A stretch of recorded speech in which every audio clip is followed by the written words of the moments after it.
Live from New York, this is WIUR Radio.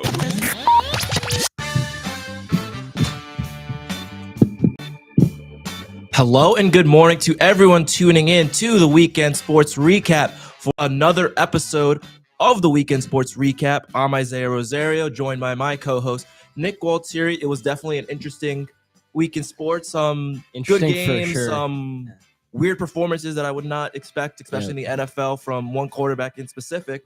But first, I think we should start off with the NFL. I think it's a game that could have major playoff implications that took place during the 4 o'clock slate yesterday was the Seahawks versus Rams. That was a very low-scoring game. Sam Darnold played awful, 4 interceptions. I think the Seahawks will be fine. It wasn't obviously their best game, but they kept things close to the Rams, and I think they could compete with the Rams. And I think Matt Stafford, again, is not playing his greatest, at least yesterday, but I think he's still up there in MVP races. Unfortunately, I think it's still him and Drake May are the two top dogs, and I think Jonathan Taylor as well.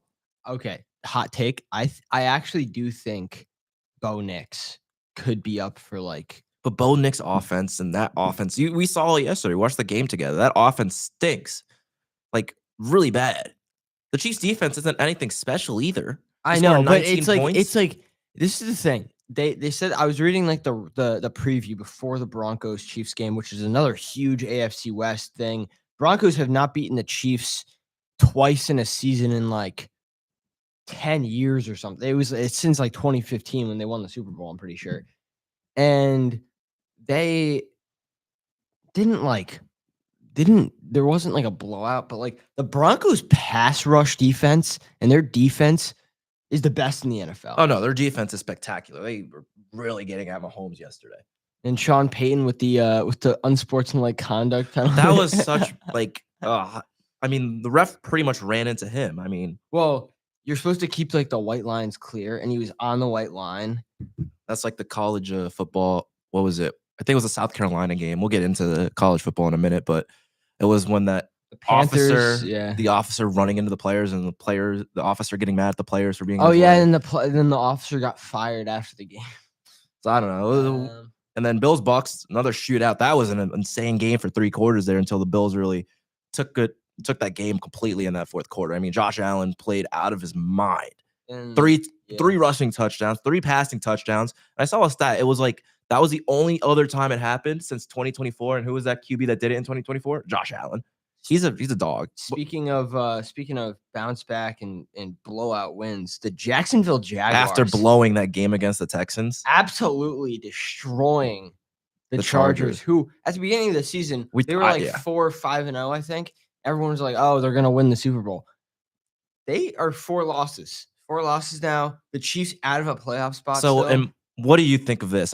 For me, I think it's still a 3-team race, in my opinion, in the AFC. I think it's the Bills, the Patriots, and the Chiefs. Because I think, again, you don't want to face Mahomes in January. That's a given. You don't want to face that. Or late December, you don't want to face Patrick Mahomes.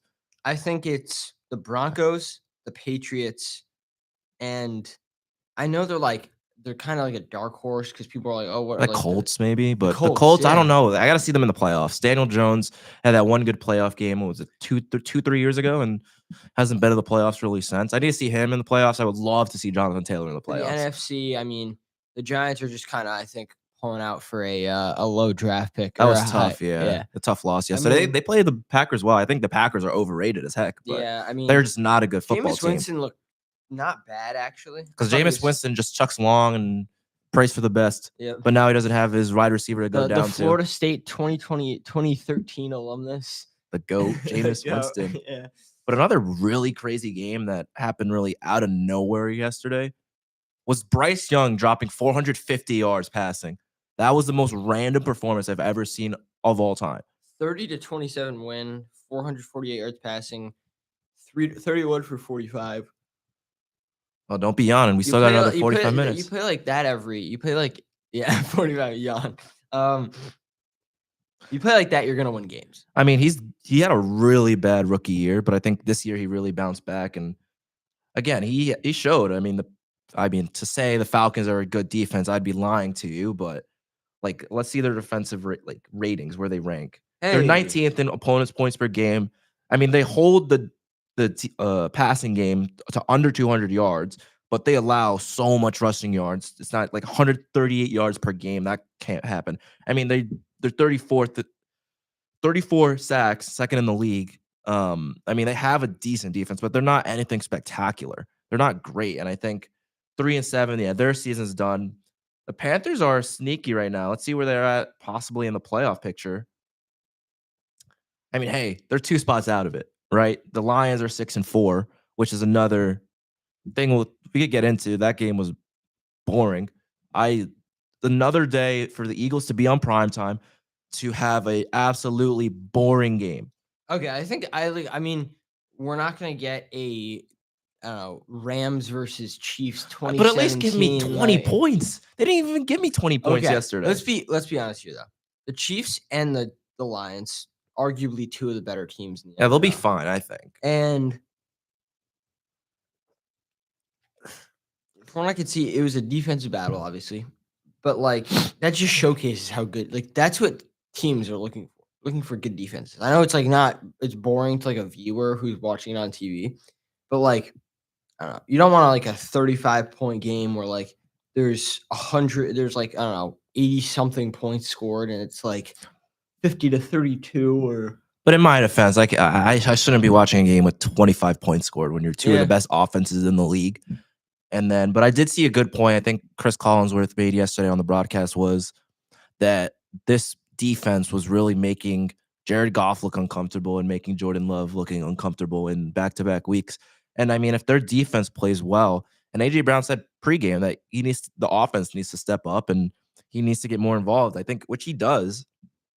Because then they're going to be tough to beat when that offense gets going, right? Saquon, you got Devonta Smith, AJ Brown, you got Goddard too. I mean, that offense could be really good, but I think it's all about Jalen Hurts. I mean, he had some really bad throws yesterday. He overthrew a couple good balls that would have been touchdowns. But who knows? I mean, it's a interesting place right now in Philadelphia because, like, again, they're one of the best teams in the NFC, but you can't produce anything offensively. So, I mean, you got to be more consistent. Like, I'm a big fan of being consistent, and that's how you're going to win football games. And some of these teams, like I said last week, I voiced my frustrations with the Bills. Again, they're very inconsistent. And if anything's going to hold them back, it's that defense. That Bucs team still didn't have Mike Evans, didn't have Bucky Irving, and they still dropped insane amount of points on them.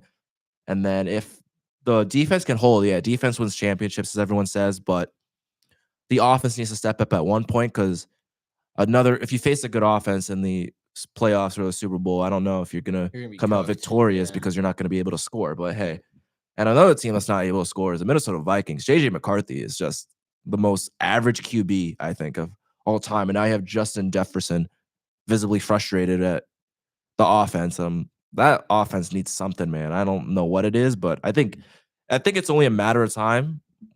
I don't know if you agree with me. It's a matter of time before Justin Jefferson requests a trade.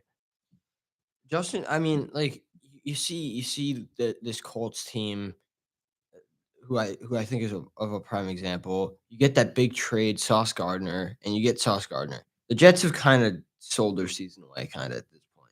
And sold their franchise. Yeah, sold their franchise. They've sold all their good players away, and you get a guy like Sauce Gardner, who's kind of in purgatory with the Jets. He goes to the Colts now. They're gonna probably be. That's what I'm saying. They're gonna be a Super Bowl contender because they have all these good. They have all the pieces falling into line. This Vikings team has nothing in line. They have JJ McCarthy, who's, like you said, an average quarterback. Goes to Michigan, has ACL tear his first season out. I think it's like a proven fact by science that like after you tear like a ligament or something, you're never the same athlete you were before. Mm. He's not going to be the same guy he was at Michigan ever again. Looking at his stats, he's only thrown for over 200 games once, or 200 yards, once this season. Justin Jefferson, I think, is going to look to go to a team like the Jacksonville Jaguars. Hot take. I don't know if they need more offense or who they're going to give up. Bring him home. Bring him to Cincinnati to get with Justin Jefferson and Joe Burrow next year. Have that happen. I need to see those three on the same roster again. That would be arguably the greatest offense in the league. because Chase Brown's a decent running back too. He's not awful. Is Jamar Chase still on that team? Yeah, he's still on the Bengals. Hey, he didn't do anything. He didn't do anything yesterday Joe though. Flacco Screwed me over in fantasy. Joe Flacco, 199 yards passing. I thought it was going to be a high scoring game because when those two teams played each other, it was a shootout. Mason the Unk Bowl. Rudolph is the starting quarterback for the Steelers. Oh yeah, because Aaron Rodgers got hurt yesterday. I think it was a broken finger or something like that. They feared a broken, and I think that would be out for the year, in my opinion. The Broncos knocking the Chiefs off by 3, but I think. Oh, Shedeur Sanders got his debut for the Browns. Oh, he was awful. Oh my god, 4 for 16, 1 interception. How many times he got sacked twice? He is such a good quarterback, bro. They benched him. Well, they benched him because they're not going to risk an injury to that guy. Shedeur is so bad. They were all hyping him up when he was coming in. It's like, oh, the greatest debut ever. And then, like, on the first drive, throwing an interception. I'm like, oh, and then I forgot who the defensive end was, but doing the perfect timing celebration to mock Shedeur because he's just that bad. Like, I'm looking on Reel, which is another great sports app. If you guys don't have it, I recommend downloading it. People could comment on players and stuff like that. He got 4.3 thousand comments after his performance yesterday. Doesn't surprise me. No, all this hype, and I also like how Coach Prime or Dion, his father, said, "Oh, he's like the best rookie quarterback." He's in the awful. league. He is horrible. He's not good. They won one game against a ranked opponent last year, and Coach Prime was like, "Oh, we're the best team in college football," and I was like, the hypes. No, you're not. And then Colorado sucks this year. They're just not good either. Colorado has. I'm not gonna. Their first year they had Dion. They've been horrible every year. Dion's. The first year they had him was their best year, and they were average at best. And now they're without Shedeur. Would they beat TCU or something? Some low high major, whatever. Alrighty. And then I think that's pretty much it. We'll just look at just to make sure seeing any other games. 49ers, again, ridiculous. McCaffrey, another big game, 3 touchdowns. I mean, the Ravens beating the Browns 23-16. I don't think there's much else besides another snooze fest of an international game early in the morning. Dolphins Commanders. I felt bad for anyone who watched that football game. And then it's time to talk about some college football. And the moral of the story is the Texas offense stinks once again. Horrible. I mean, they got smacked at Georgia. It wasn't even close. Even since that first quarter, it was a blowout. Or not first quarter. I could say that it was looking like it was going to be a blowout in the first quarter. I should say that. Clemson upsetting Louisville again. Yeah, Louisville is just 20-19. Minnesota getting destroyed by Oregon. Notre Dame beat Pitt by 22 points, and they are not. They didn't move up in the rankings up at all. Like, are you serious? Like, I mean, it's tough when the top 6 barely has any movement. Top 7 has barely any movement. Like, teams are going up 1, and I think the still top 3 teams are going to be bad for USF. That's a team I really feel bad for because they're such a good team, but like they're just not at the level where you could be top 10. No, they lost, so I think it's going to be Memphis getting in.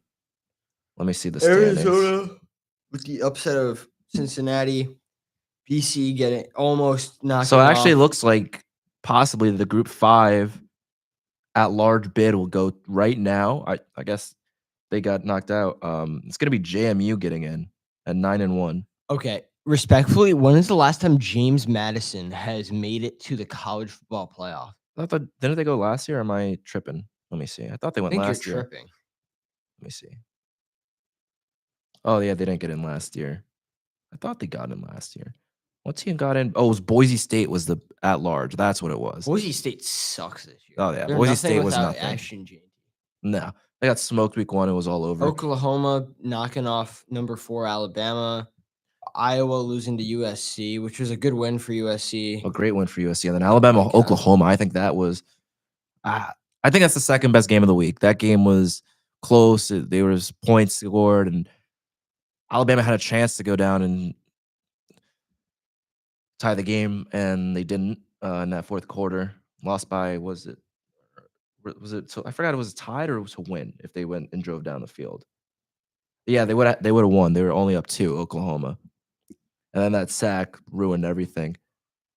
That was another great game. I mean, SEC football is phenomenal. I'm talking about another SEC team with a big win, coming back from 27 down.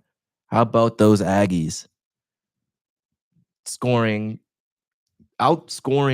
the A&M, or outscoring A&M's outscored South Carolina by 28 in that second half. They only scored 3 in that first half and scored 28 in that second half. That's ridiculous. That's an insane comeback.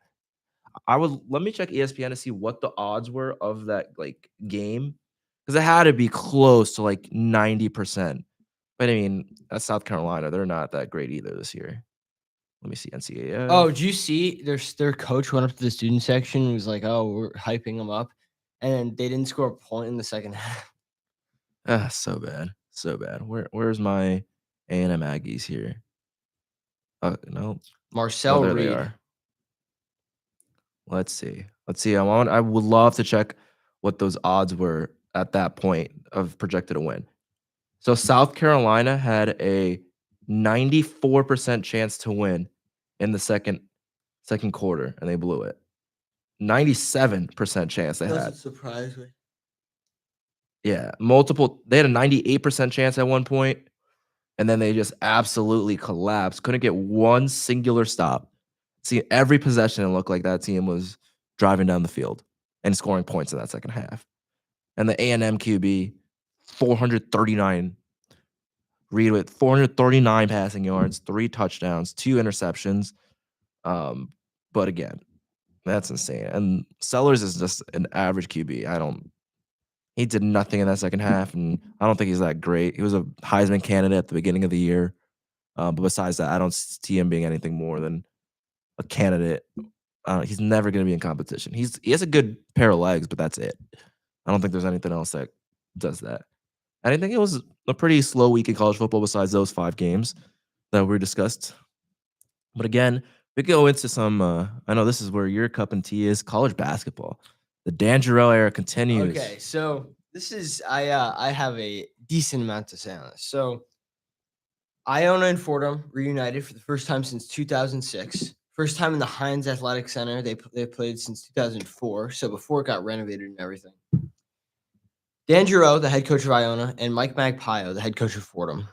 So obviously, Tobin Anderson gets let go at the end of last season. For Fordham, on the other end, Keith Ergo gets let go at the end of his 3rd season over recruiting violations, so they don't have to pay him. Tobin Anderson still has the buyout. And Magpio and Jarrell have been friends for years before this. Magpio officiated Jarrell's wedding. Yeah, which is insane. Good friends. They said they live 4 blocks away from each other. They could practically just walk to each other's houses. Which is pretty awesome, in my opinion. That's great. And so Magpio and Jarrell reunited, Fordham, Iona. Fordham, for the first 10 or so minutes, looked like they could compete with us. With any team in the Atlantic 10. Iona was playing physical. We weren't hitting shots, but you know how it goes. I do know. And I was like, okay. And ending comes to ending. The Iona Gales knock off the Rams 76-71. It was a great game. What a game. Gritty defense. And it wasn't, again, a lot of scoring. Both teams were very aggressive defensively. And I think that's what this team needed, because they showed they could score, but the question is, can they defend? CJ Anthony turns into him a little bit. Oh, he had an insane fourth quarter. Insane fourth quarter. I mean, he played very well. 5 minutes of the game. Oh yeah, our fourth quarter, second half. I'm still thinking of college football. And then, I mean, Fordham, Christian Henry showed out for them with his first 5 threes of his season, just absolutely draining him from deep. Day Reeves, a decent the former Iona Gale, got booed very heavily. Got booed as soon as he walked into the game by the entire band and everything in the student section. And then, I mean, Ryan Pettis for the Fordham Rams, kind of a lesser known guy, but still a very, very good basketball player who stayed for Magpio's squad. He hit a clutch 3 to put them up 6. I mean, guys we still haven't seen yet. Jack Whitbourne from Fordham. We'll see what that brings. Australian guy. I was watching his little intro video last night, and he looks like he really is excited to play for Coach Magpio.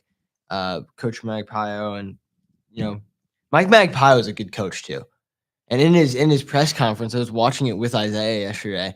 And in his press conference, Magpie was like, it's very NBA like, Giroux, they got the pick and roll to work on us, and they just kept running it over and over and over again. And that's what you're supposed to do. That's what you're taught to do in the NBA. So he's like, no shame to Giroux for doing that. Like, that's what you're supposed to do.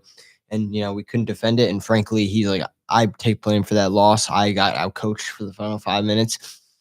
And for this Fordham team, they need to find an answer. Oh, they're gonna get smacked in A10 play. They're gonna get smacked around. It's not even gonna be funny. They're smacked already. They're already getting. And they kept it close with Wagner out of all teams. You're losing to NJIT, and I know Iona's like a good team this year. Former Manhattan head coach is over there at NJIT, Rashawn Stores, and former Fordham coach under Keith Ergo, DeJuan McMillan, I think his name is. He's the interim head coach at Wagner.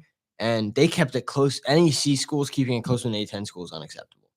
And I don't know what the end goal here. Obviously, they're not. They just hired Magpie, so they're not going to just. You after 1 season. You gotta beat NJIT. But if you don't win, I'm going to say if you don't win 8 Atlantic 10 games this season. Oh no, they're not winning 8 Atlantic 10 games. No shot. If they don't win over, and 2 of them should be over LaSalle, who's not a great basketball.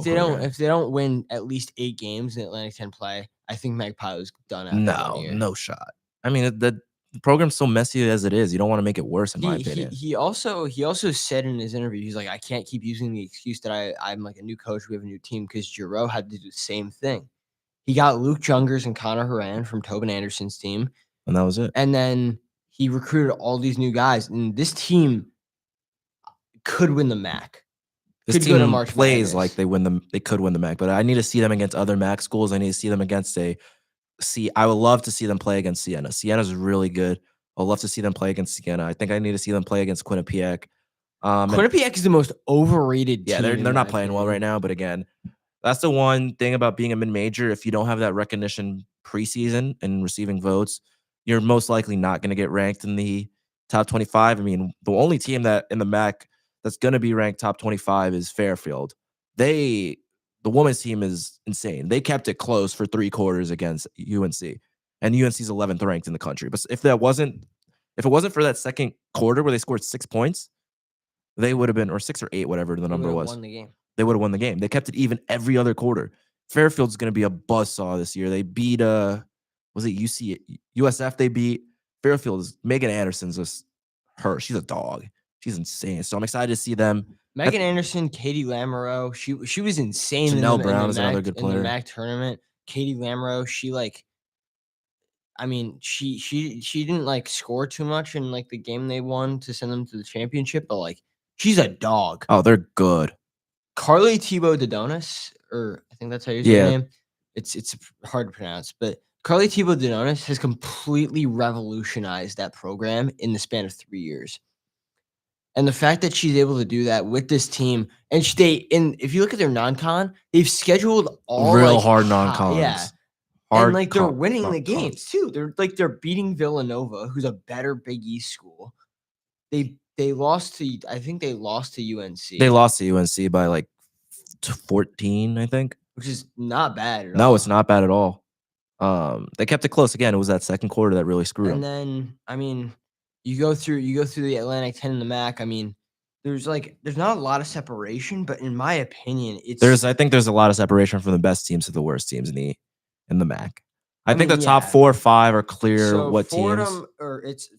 Iona, Siena, Niagara, Manhattan, Fairfield are the top. I don't think Fairfield's going to be that great. I think it's Iona, Siena, Niagara. Those are the top 3. I think Manhattan's in there if they get Will Sidnor back. Niagara with wins over Binghamton and Delaware State. No.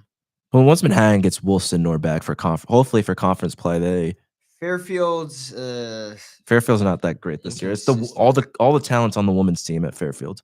Yep, and then Manhattan had 2 bye games, so that's tough to say.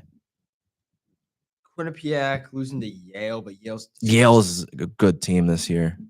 St. John's. I'm excited for that St. John's game. And for Iona, they play Princeton tomorrow night, 7 p.m. primetime. That should be a win. They were projected to be a 75% chance to win. They play then then the men's team travels to the U.S. Akron, Virgin Islands to Akron. in a few weeks. Um, They're gonna be in the nice sun and gonna get some to hoop a little bit there don't they too. play this Friday game? Is it in the Virgin Islands? Akron's in the Virgin Islands. Akron's in Ohio. No, but Oh. like they're playing them in the Let me Virgin see. Islands. Let me check their schedule. Yep, Virgin Islands. Yeah, I knew it was one of those. They play Akron and they play like 2 other games.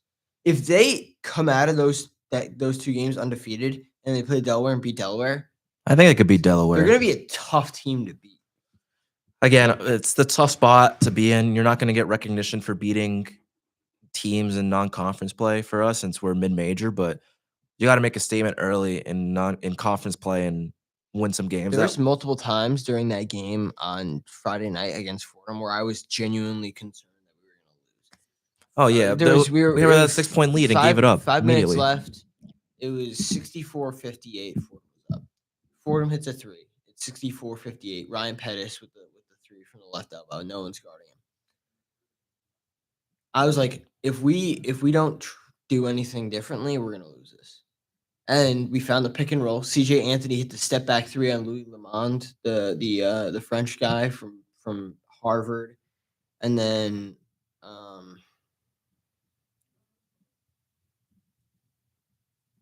I don't know. It's just like it's very hard to say. Lewis, I don't know. That's how they pronounce it, Louis, but his name's spelled Lewis. Probably French. Yeah, it is French. He's a grad transfer. You have Christian Henry, another grad transfer. Like I can see what they're doing for them, trying to recruit like old like Patino does, but like I don't know. Fordham team's kind of in shambles right now. One of my buddies from high school is a walk on there. Shout out Aiden Karate. He scored 6 points yesterday against Manhattanville. Now officially has more points than Brandon Dwyer in college basketball. But it was great to see him. Guys I haven't seen in a while. Fordham, these walk-ons that they have mean everything to their program. I was like watching their stream last night and it was like you have Jamison O'Toole, Max Miller, Aiden Karate, and then you have Kingston Price, and then Ryan Pettis. A walk-on is your longest tenured player on your team.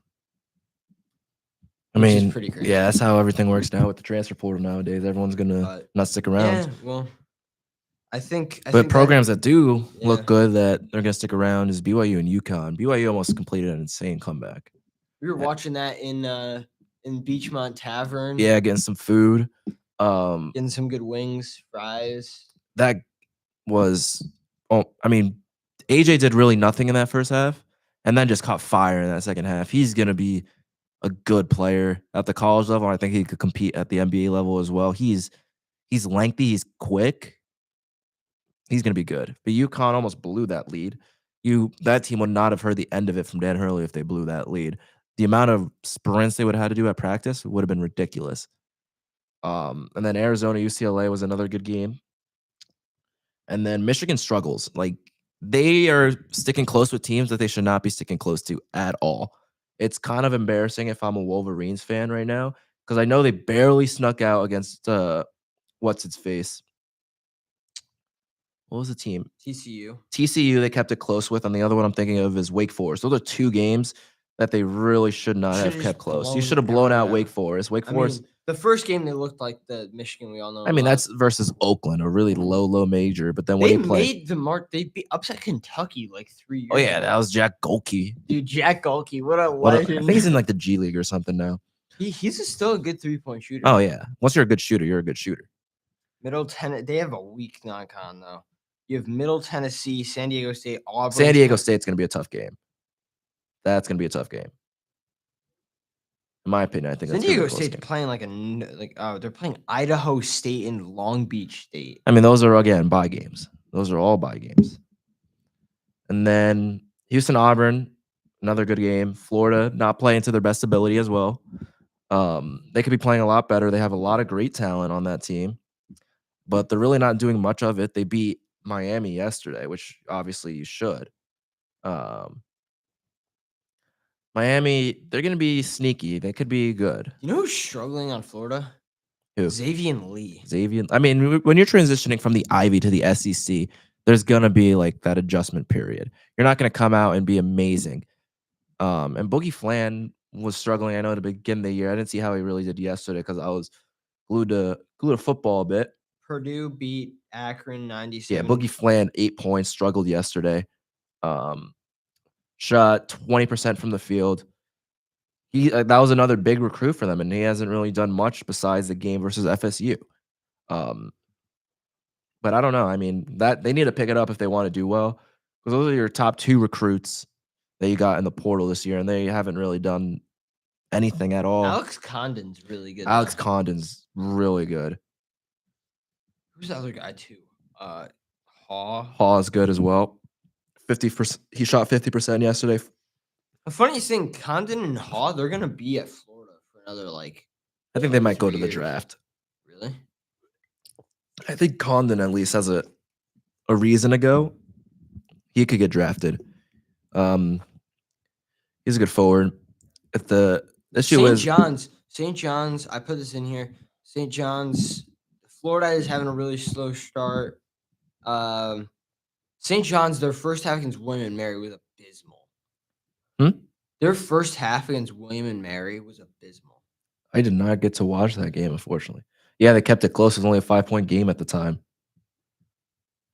Yeah, they shot At the halftime three of ball the St. John's horribly. William and Mary game, William and Mary was down 39 to 34, and then St. John scores 54 in the second half to make it 93. I mean, they shot awful in the game, or at least from 3, 21% from 3.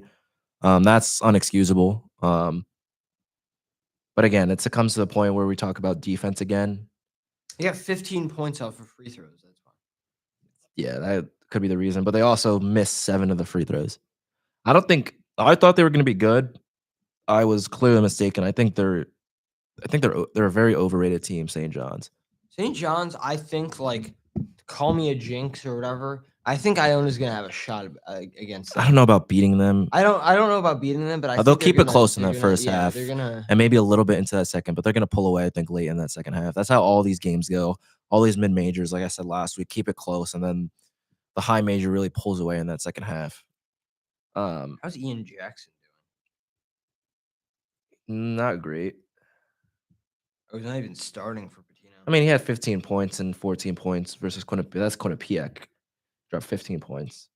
I mean, that team has so many different scoring options. It's going to be tough to know who the number one guy is, because all those transfers he's got are ridiculous. They're great players, but they need to gel as a unit. That's what I think the issue is right now. They still need to gel a little bit. But they can't defend. They can't defend to save their lives. But again, they've only faced one high major so far, and that was Alabama, and they got steamrolled. Not steamrolled. I would say maybe steamrolled. They got scored 100 points on. In college, that's very hard. I've not been a big Rick Pitino fan ever since I had them picked on my bracket to beat Arkansas, and Calipari completely outcoached Pitino in that game, and Arkansas kind of steamrolled them 75-66. And it was like the first time everyone was like, okay, maybe this team isn't as good as we thought. And I think that's just showing more and more. But now you wanna transition to the NBA? Yeah, let's transition to the NBA. And we watched the ending of this game yesterday. Before, I think it was Sunday Night Football, or we watched a little bit of it during halftime of the Chiefs game. Forgot. I think it was halftime of the Chiefs.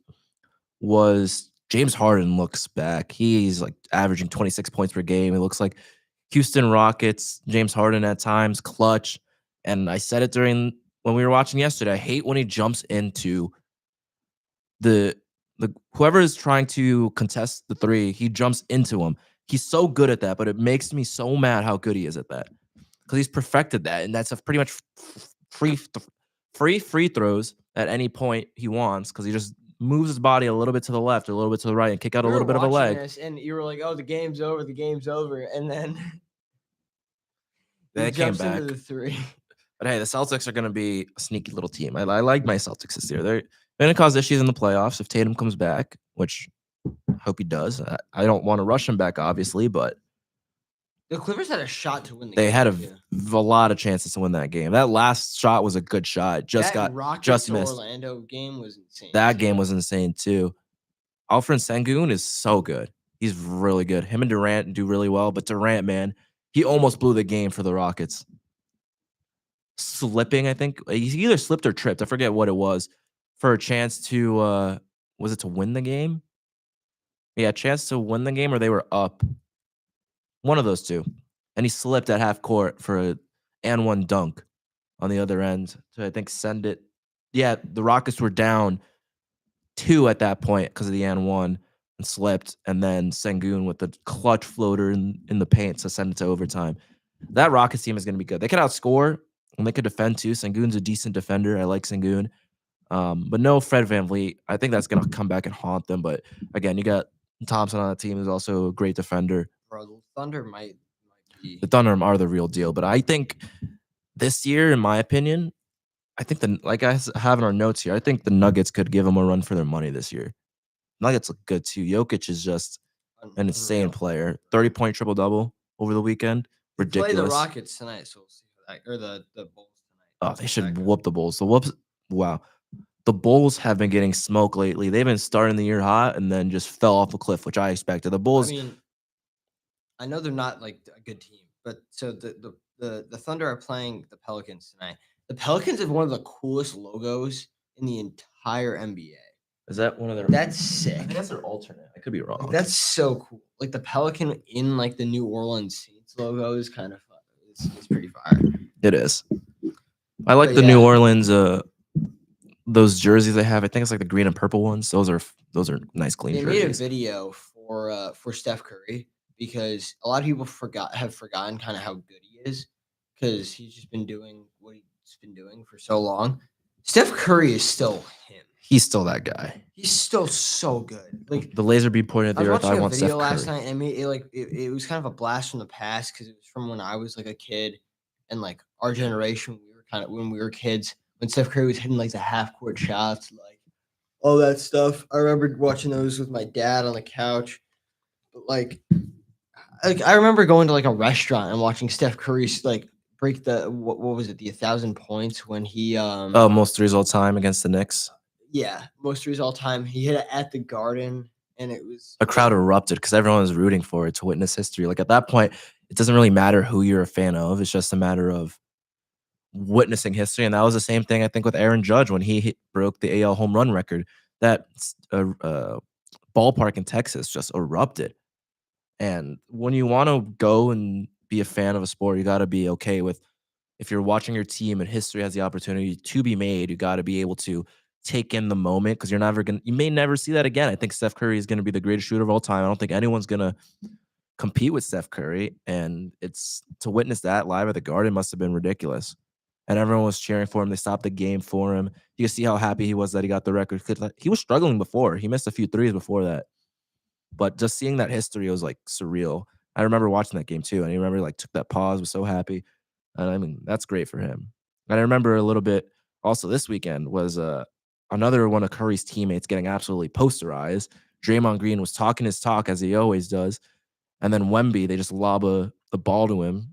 He just jumps straight up and just dunks it on Draymond and just started talking his talk.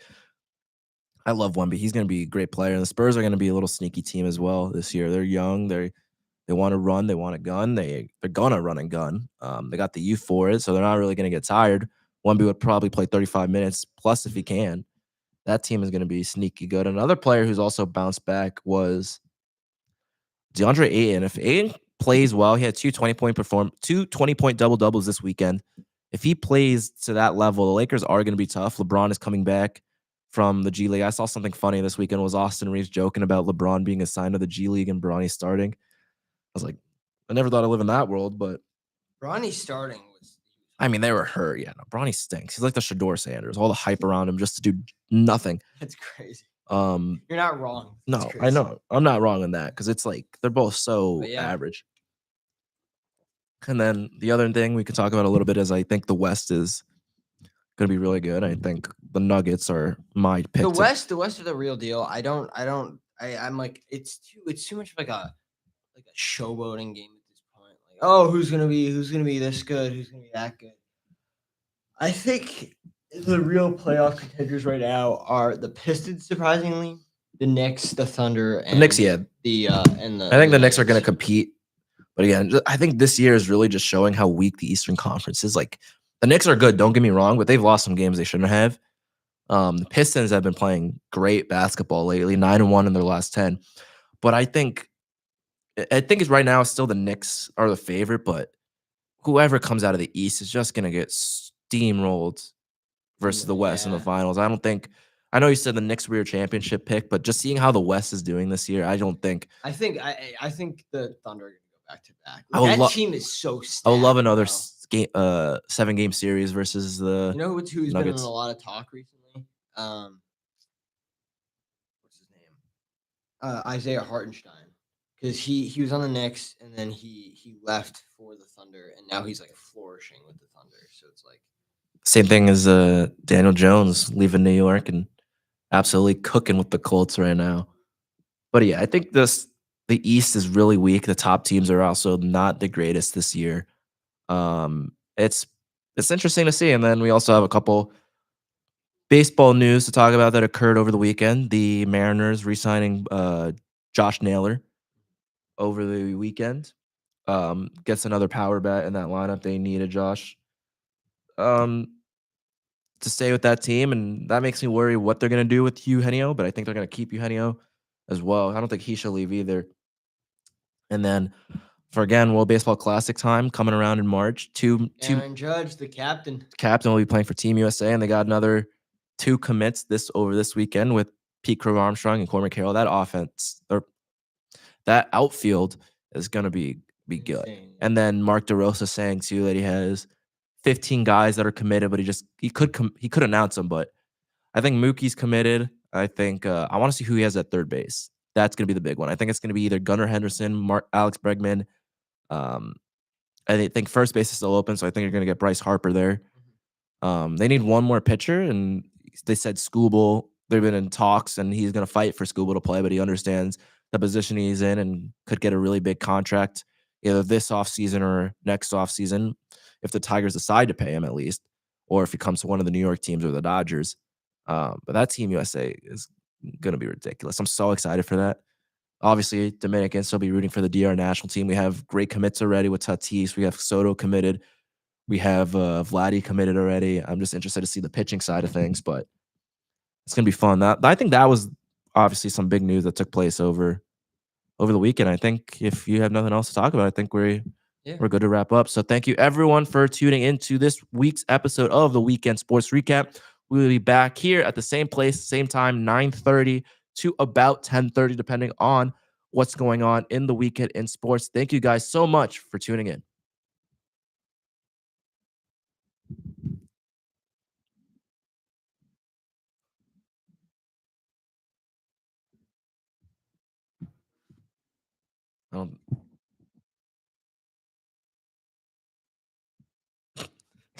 Producer taking a little bit of time there.